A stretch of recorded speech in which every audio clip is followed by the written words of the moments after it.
Hey, hey, good Thursday afternoon, family. Hey, I want to just first off, thank you those that are still continuing to view these videos as the school year is winding down, and as I hope that everybody is still completing their work, is still finishing strong. That you don't just work hard in the middle, you don't just start strong, you got to finish strong. That it has to be one and the same. That you lose steam, you get tired, you get exhausted, but those even youth grow weary, but those who wait on will renew their strength and fly on wings of eagles. So you'll be rejuvenated, that you will have a strength, even though you can grow weary at times. But so cling to Him, and that He will sustain you.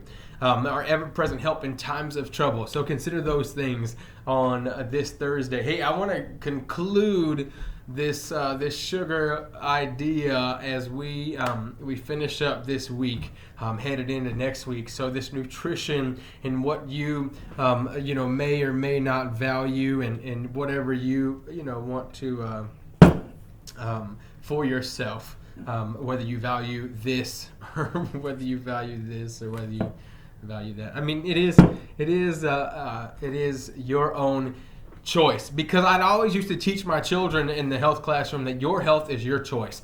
And I want to tell you that actually I want you to think about, just because of everything we talk about week in and week out, what you input is what you output. Mind into, of course, what our mouths, what we see, what we do, what we hear, and then coming out, and then using our mental acuity, but also what we put into our mouths, our bodies, is what we get out. And day in and day out, this bang word, self-care, this, that, blah, blah, blah. But actually, though, so many as a teacher, because I would say that even, it's interesting over time, I've even had people say that it has to be an edutainer, that you as an educator have to entertain. You have to beat the video games or the movies or the music. You have to literally become an edutainer.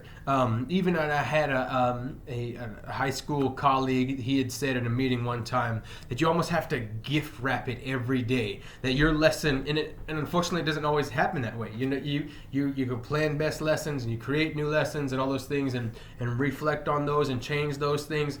But every day is not going to be a gift wrap extravaganza, surprise, best birthday party. It just doesn't work like that. And so, but when we said that input to get output, if we want to be the best parents, or we want to be the best teachers, we want to be our best selves, well, we have to fuel our body appropriately in order for us to be able to have the energy for the children. I mean, I was not entertained, but I watched.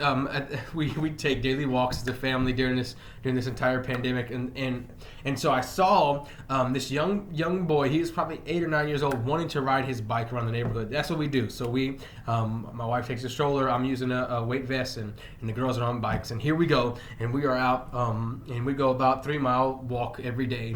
And so.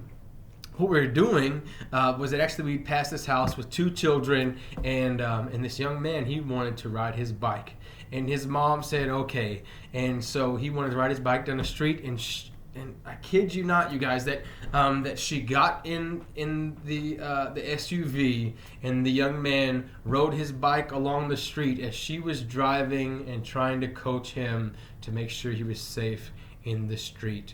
And as I thought, just how devastating it is. But and I have to give her some grace. She may be injured, she may have other health issues, but I really wonder on how many of us as adults, as parents, don't necessarily have the energy for the children, don't have that get up and go drive, that we gotta have fun, we gotta play, we've got that, and that's what I'd always say as a PE teacher, as I'm trying to help and teach students to be active and be healthy, and what that looks like day in and day out, then I can't be obese.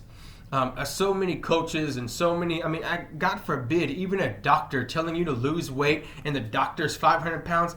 Forget that. I mean, even a doctor telling you you have to reduce your consumption of alcohol or tobacco use or whatever it might be. And unfortunately, there are so many in the medical community. As I drive by a prominent university in a hometown that I was raised in, there would be tons of doctors and nurses smoking cigarettes day in and day out. And yes, their job is stressful. Yes, they might need some release and they might need to let go of stress.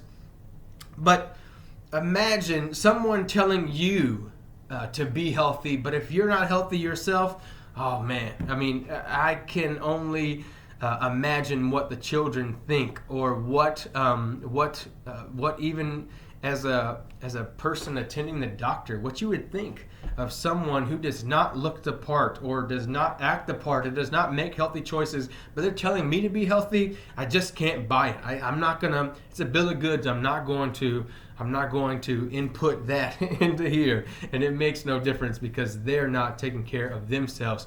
So, with that being said, what you input into your body is what you're going to get out. It's not going to sustain you. It's not going to energize you for long term. It's not going to keep you awake or alert the rest of the day. These drugs, sugar, as well as caffeine and other things that we can use. Putting in our bodies, well, actually, just good, nourishing food is the best. Even to go to any more links of that of trying to reduce the pesticides and go organic on some certain foods. It doesn't have to be everything, but knowing what you eat, what is in your food, what the ingredients list is, what the different things are in the food, that if you may purchase something from the store, knowing what you eat, and thus fueling your body to be effective, or to have the energy for the children, to be awake as they have so much energy, all the way to bedtime. I mean, it can get exhausting. Parenting is exhausting, but God forbid we get some disease and our life cut short and we don't see our children's graduation. We don't see our children's marriage. We don't see our children's graduation from college or university. We don't see the accomplishments of our children, or God forbid we don't get to see the grandchildren as they are growing and born and raised to help out. God forbid, even great-grandchildren. I mean, but imagine your life cut short all because of something that is in your control. Your health is your choice. Something that is in your control. You can control what you put in and day out. And thus, that controls how much or whatever you can do physically in performance, mentally in performance, emotionally, stress. I mean, all these different things. It is all up to you. It's all on you. It's all on you. And so your health is your choice. But if you're not willing to, live to save your life, live for your children to see your many days. Live for your grandchildren to still have you around. Live for your family or the health. And accidents happen. People drop dead all the time. God says our days are numbered. We have no control at all. But though, we do have control what we put inside. We don't have control when we die. Accidents happen. A car crash. I mean, anything. But disease, especially preventable disease, what we can choose to do and put in our bodies, that is up to us. Preventable. Even statistically, that obesity is now on the rise to be the number one preventable cause of decreased lifespan. Before, it was the number one thing you could do to for your health is to abstain from drug use, substance abuse. But now the number one thing actually is to maintain a healthy weight. Number one thing is to not sit down, not be sedentary, not sit still, not veg out on the couch, not binge on Netflix. I mean, I had a person tell me the other day that they watched all of Netflix. Over the course of this pandemic, they literally watched every single show, every single minute, every movie, literally watched all of Netflix. And they were so serious. It wasn't even laughable to me. I thought, man, there's so much that they could have been doing during this whole time. There's so many goals or dreams or accomplishments that they could have done instead of watching all of the Netflix, everything that it has to offer. Number one preventable disease is actually the number one thing you do is to not sit down. It's to stop sitting still. It's to reduce the intake of this. It's to cut it out of your diet. It's to prevent disease, because on the back end, you guys, intervention is where the money's at. I'm going to tell you, the doctors, the pharmacies, everybody is making money on the intervention side. But what I'm telling you right here, there's no money. Education, if you go off of this, you start to live healthy, you start to be active, you start to get to a healthy weight, you start to get regular amount of sleep, start to reduce your stress level, then you know what? You don't have to go to doctors anymore. There's a book, and I haven't read it, but a book I read previously, though, of his book. It's called Undoctored. Imagine, undoctored. You don't need it. My healthcare costs, I wish that our state, Texas and other states, North Carolina, other different places, they actually offer, even in Montana, when I was there in Montana, they would pay me to be healthy. If I tested on these physical fitness tests, whether it could be a strength test, had blood tests drawn, be healthy weights, be in healthy weight, all these different things, they would do this every year, and they would cut us discounts. Like straight money, straight checks, no income or no taxes taken out. They would pay us to be healthy, because it would cost them less as the insurance company for the people that were healthy versus those that have to take a lot of medication, those that are riddled with disease, those that have to have more interventions, which is where the money's at. Which, encourage your children.